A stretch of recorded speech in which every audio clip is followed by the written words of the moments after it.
সবাইকে আমার nurse midway চ্যানেলে স্বাগত জানাই।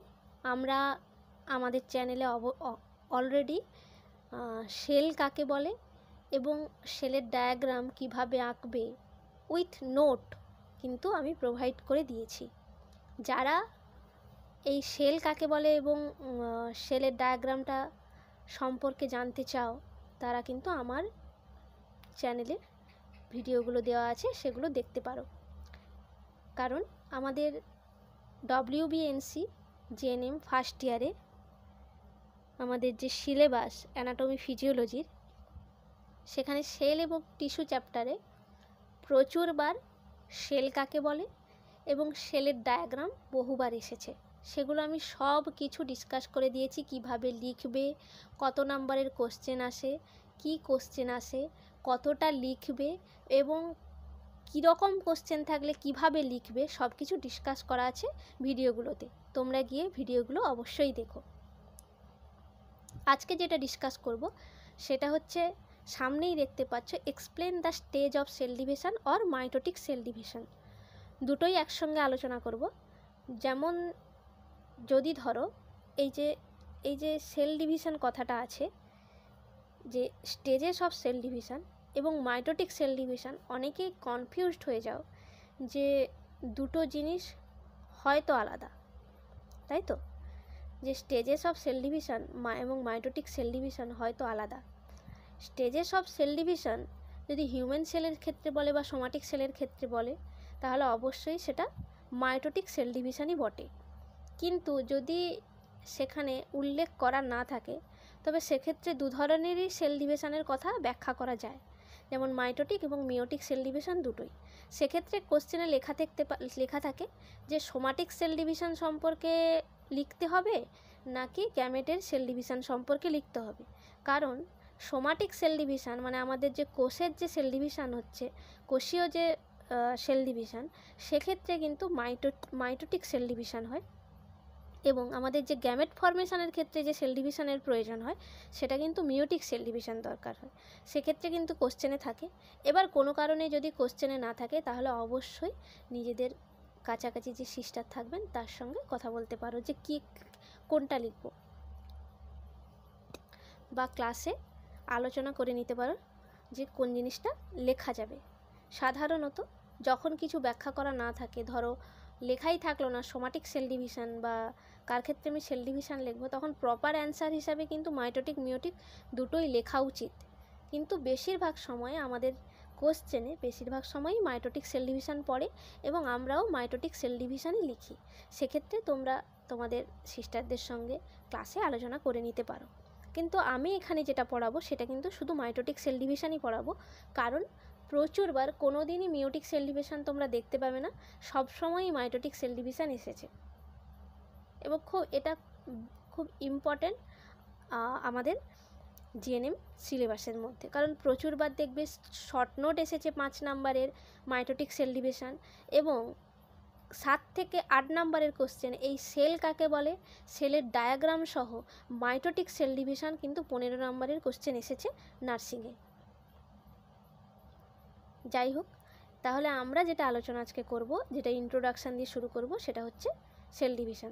তাহলে এক্সপ্লেন দ্য সেল ডিভিশন এবং মাইটোটিক সেল ডিভিশন যদি বলে, তাহলে সেক্ষেত্রে কিন্তু তোমাদেরকে পুরোটাই লিখতে হবে। সেক্ষেত্রে মাইটোটিক সেল ডিভিশন বললে আবার একটা কনফিউশন থাকে, যেটা হলো যে সেল ডিভিশন যখন বলছে তখন তোমাকে কিন্তু ইন্টারফেজ, মাইটোটিক ফেজ সবই লিখতে হবে। মাইটোটিক সেল ডিভিশন যখন বলছে তখনও কিন্তু তোমাকে পুরোটাই লিখতে হবে। মাইটোটিক সেল ডিভিশনের ক্ষেত্রেও কিন্তু তোমাকে ইন্টারফেজ এবং মাইটোসিস সব কিছুই লিখতে হবে, যদি কথাটা কি থাকে মাইটোটিক সেল ডিভিশন থাকে। যদি কথা থাকে, কোশ্চেনে থাকে যে অনলি মাইটোসিস, তখন কিন্তু পুরোটা না লিখলেও হবে। ইন্টারফেজ এবং মাইটোটিক ফেজ দুটোর মধ্যে শুধুমাত্র মাইটোটিক ফেজটা লিখলেই হবে, মাইটোসিসটাই লিখলে হবে। এবং তাহলে কি ক্লিয়ার হলো? যখন সেল ডিভিশন বা মাইটোটিক সেল ডিভিশন বলছে, যখন cell division in somatic sell বলছে, তখন কিন্তু সেটা মাইটোটিক সেল ডিভিশন, যেটা পড়াবো সেটাই। তাহলে মাইটোটিক সেল ডিভিশন বা যখন সেল ডিভিশন বলছে, তখন কিন্তু তোমাকে ইন্টারফেজ এবং মাইটোটিক ফেজ সবগুলোই লিখতে হবে। কিন্তু যদি শুধু মাইটোসিস পড়ে তাই সেক্ষেত্রে কিন্তু তোমাকে সবগুলো না লিখলেও হবে। যেমন ইন্টারফেজে আমরা ব্যাখ্যা করব যে G1S G2 দশা আছে, যে G2 ফেজ থাকবে, সেগুলো না লিখলেও হবে। সেটা বাদ দিয়ে ইন্ট্রোডাকশান, ইভিন যা পিকচার, সব কিছু ডায়াগ্রাম মাইটোসিসের ক্ষেত্রে তোমাকে কিন্তু দিতে হবে। ক্লিয়ার? বোঝা গেল? চলো আমরা শুরু করছি ইন্ট্রোডাকশান দিয়ে। ইন্ট্রোডাকশানটা সব ক্ষেত্রে একই। যদি দেখো শুধু মাইটোটিক সেল ডিভিশন পড়েছে বা মাইটোসিস পড়েছে, মাইটোটিক সেল ডিভিশন পড়েছে প্রপারলি, তাহলে কিন্তু সেল কাকে বলে একটু লিখবে। অবশ্যই সেল এক লাইনে সেল কাকে বলে লিখে তারপরে সেল ডিভিশনটা শুরু করবে। সেক্ষেত্রে তোমরা যদি সেল কাকে বলে ভালো করে পড়তে চাও বা এক লাইনও জানতে চাও, সেটা আমার প্রথম ভিডিওতে প্রোভাইড করা আছে। কিভাবে যদি সেল ডিভিশন পড়ে সমস্ত রকমের সায়েন্টিস্টের নাম লিখে সেগুলো কিভাবে ব্যাখ্যা করবে, সব কিছু লেখা আছে। কিভাবে লিখবে খাতায়, সেটা প্রত্যেকটা জিনিস ব্যাখ্যা করা আছে, তোমরা গিয়ে দেখতে পারো। অথবা যখন তোমরা মাইটোটিক সেল ডিভিশন শুধু পড়ছে, কোনো রকম প্রথমে কোনো কোশ্চেন নেই সেল কাকে বলে বা সেল ডায়াগ্রাম ব্যাখ্যা করো, সেক্ষেত্রে কিন্তু এক লাইন হলেও সেল কাকে বলে অবশ্যই লিখবে। চলো তাহলে ইন্ট্রোডাকশানটা শুরু করছি। একদম সিম্পলি বুঝবো যে জিনিসটা কী লেখা আছে। আগে জিনিসটা বুঝে নিলেই তাহলে ক্লিয়ার হয়ে যাবে এবং সিম্পল ভাষায় লিখবো।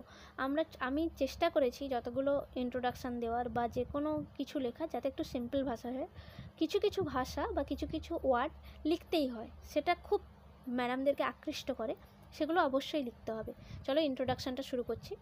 যেমন ধরো এখানে কি লেখা আছে, আমি কিছুটা ইন্ট্রোডাকশান রেডি করে রেখেছি, তারপরে ধীরে ধীরে এগাবো।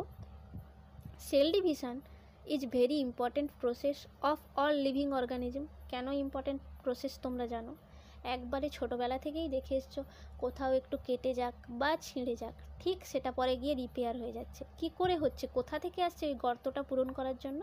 Through cell division. সেল ডিভিশনের মাধ্যমেই কিন্তু আমাদের এত কাটা ছেঁড়া এত কিছু ঠিক হয়ে যাচ্ছে। During cell division DNA replication and cell growth also take place.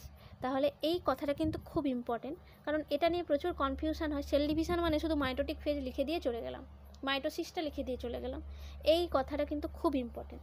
দেখো লেখা আছে এখানে, এই যে ডিউরিং সেল ডিভিশন, এই কথাটা সেল ডিভিশনের সময় ডিএনএ রেপ্লিকেশনও এবং cell growth also take place, এই কথাটা কিন্তু ভুলবে না। বোঝা গেল? সেল ডিভিশনের ক্ষেত্রে আমরা একটা ভাবলাম এত কনফিউশন হবে, তখন ভাববে পরীক্ষার সময় যে কি সেল ডিভিশনে মাইটোসিস, যদি আমাকে মাইটোটিক সেল ডিভিশন লিখতে দেয় আমি শুধু মাইটোসিস লিখে দিয়ে চলে যাচ্ছি।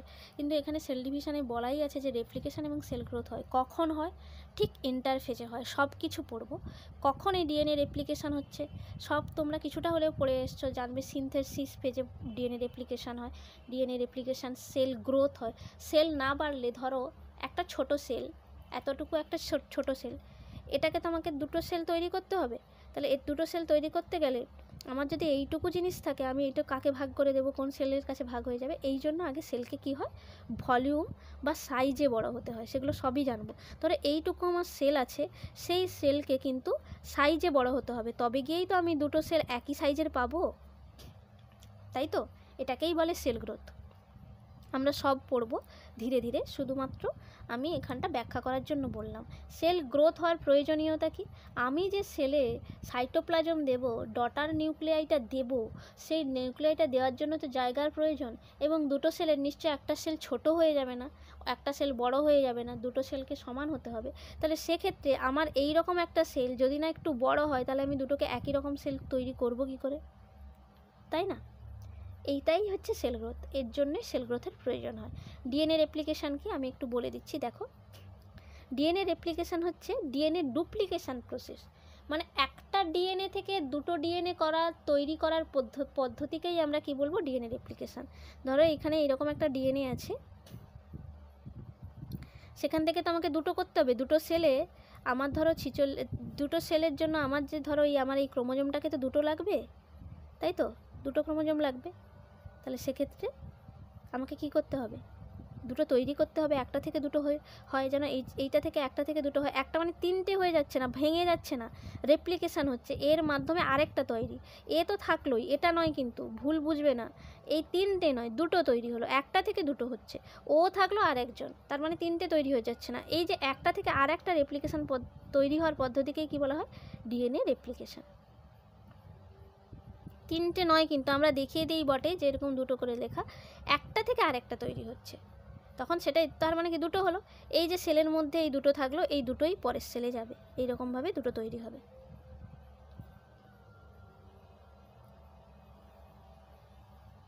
হলো, তাহলে ডিএনএ রেপ্লিকেশন এবং সেল গ্রোথ সম্পর্কে বোঝা গেল। এই কথাটা কিন্তু তোমাদেরকে মাথায় রাখতেই হবে। Cell division, during cell division DNA replication and cell growth also take place, কারণ এই কথাটা নিয়ে প্রচুর কনফিউশন হয় এবং ভুলভাল লেখা হয়। There are two type of cell division, তোমরা জানো দু ধরনের সেল ডিভিশন দেখতে পাই আমরা, একটাকে বলে মাইটোটিক সেল ডিভিশন, অপরটাকে কি বলে মিওটিক সেল ডিভিশন, তাই তো। মাইটোটিক সেল ডিভিশন সাধারণত আমাদের কোষ দেওয়া হয়, এই যে ছিঁড়ে যাচ্ছে কেটে যাচ্ছে এগুলোতে কিন্তু মাইটোটিক সেল ডিভিশন হয়।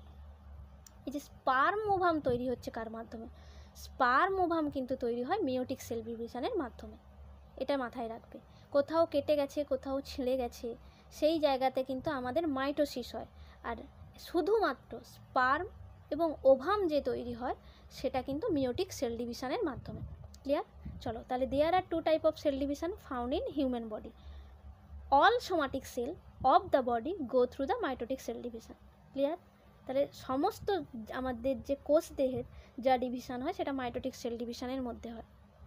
whereas gamete formation occurs through the meiotic cell division, meiotic cell ডিভিশনের মাধ্যমে হয়। দেখো এটা হলো ইন্ট্রোডাকশান। এবার কোনো কারণে যদি কোথাও পড়ে যে সেল সাইকেল কাকে বলে, সেল ডিভিশন তারপরে এক্সপ্লেন করো, তাহলে কিন্তু সেক্ষেত্রে তোমাদের এইটা খুব কাজে লাগবে, এবং শুধুমাত্র সেল ডিভিশন পড়লেও কিন্তু সেল সাইকেল কাকে বলে লিখতে হবে, এটা মাথায় ঢুকিয়ে নাও যে বাদ দিলে চলবে না।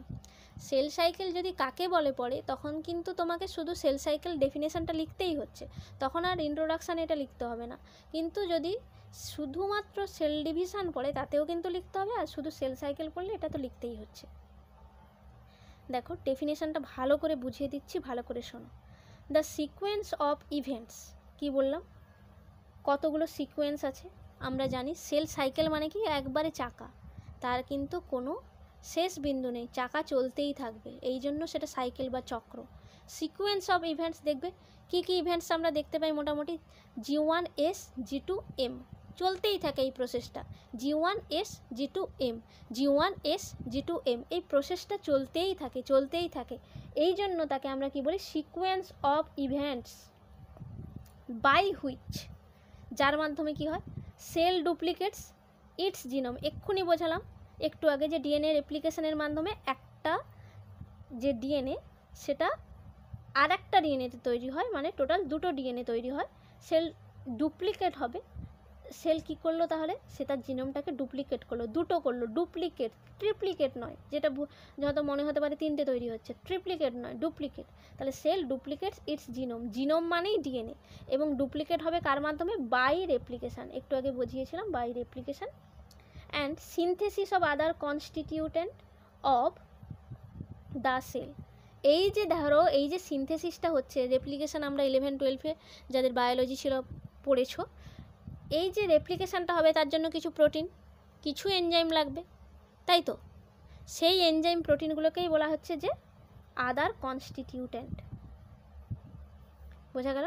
আদার কনস্টিটিউটেন্টকে বলা হচ্ছে সেই প্রোটিন এবং এনজাইমগুলোকেই বলা হচ্ছে, যেটা না থাকলে আমার রেপ্লিকেশান হওয়াও সম্ভব নয়, কিংবা সেল ডিভিশন হওয়াও সম্ভব নয়। একটা কাইনেসিস হবে, সেটাকে আমাকে তো সেল প্লেটটাকে যখন আলাদা করতে হচ্ছে, তাহলে সেক্ষেত্রে কি সম্ভব, কোনো সময় সম্ভব নয়। তাহলে সেক্ষেত্রে হচ্ছে, তাহলে এই কথাটাই বলা আছে যে the sequence of events by which cell duplicates its genome by replication, synthesis of other constituent of the cell, and eventually divides into two daughter cell. এক্ষুনি বললাম যে সেল সাইকেল মানে একটা সেল থেকে দুটো সেল তৈরি হওয়ার পদ্ধতিকেই কি বলা হয়, সেল সাইকেল। বোঝা গেল? তাহলে তোমরা এত কিছু যদি না লিখতে পারো, শুধু লিখতে পারো the process of forming two daughter cell from one cell is called cell cycle.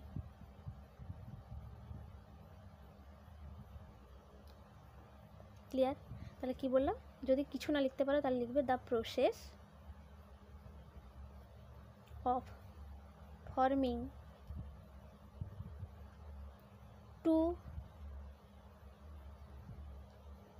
Daughter cell from one mother cell, যার থেকে তৈরি হবে তাকে তো মা বলবো না, তাই তো? আর যে তৈরি হবে তাকে কি বলবো? কন্যা। তাই তাকে কি বলা হয়? ডটার সেল বলে। তাহলে যে সেলটাকে তৈরি হচ্ছে সেটাকে আমরা কি বলছি? Mother sell. আর যে সেলটা তৈরি হচ্ছে তাকে আমরা কি বলছি?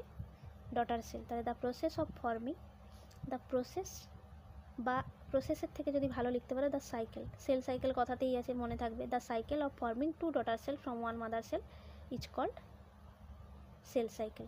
এই কথাটা যে একদম পারবে না সেই কথাটা লিখতে পারো, শুধু এই একটাই পয়েন্ট লিখতে পারো, the cycle of forming two daughter cell from one mother cell is called cell cycle. আশা করি ইন্ট্রোডাকশানটা বোঝা গেছে। কোথায় কি ডেফিনেশান লিখবে, কি না লিখবে সব কিছু বলে দিলাম। এবার ধীরে ধীরে আমরা একবারে স্টেজের দিকে যাব। ধীরে ধীরে ভালো করে বোঝো, সময় একটু লাগবে, কিন্তু যখন তুমি নোটটা তুলে নেবে তখন আর বেশিক্ষণ সময় লাগবে না। আর একবার রিপিট করে দিচ্ছি, the sequence of events by which cell duplicates its genome by replication, synthesis of other constituent of the cell and eventually divides into two daughter cell is called cell cycle. বোঝা গেল? ইন্ট্রোডাকশানটা একবারে simple, বলাই আছে যে এমন এক cell division একটা important process যেখানে ডিএনএ রেপ্লিকেশন এবং সেল গ্রোথ দুটোই হয়, এবং যেখানে আর কি আর দুটো কথা তোমরা সবসময় জানো যে সেল ডিভিশন দু ধরনের হয়, meiotic cell division and mitotic cell division. বাস এটুকুই হচ্ছে ইন্ট্রোডাকশান। ভালো করে তোমরা তুলে নাও, খাতায় তুলে রেডি করো, পরের প্রসেসটায় যাব। ইন্ট্রোডাকশানটা আজকে এতটাই। ইন্ট্রোডাকশানটা কমপ্লিট হলো, এরপর আমরা ধীরে ধীরে স্টেজগুলো শুরু করব। যাদের যদি এই ভিডিওটা ভালো লাগে তাহলে অবশ্যই চ্যানেলটিকে সাবস্ক্রাইব করো এবং বন্ধুদের সঙ্গে শেয়ার করো, যাতে বন্ধুরাও জানতে পারে। এবং ভিডিওটি যদি হেল্পফুল হয় তবে অবশ্যই কমেন্টে জানিও যে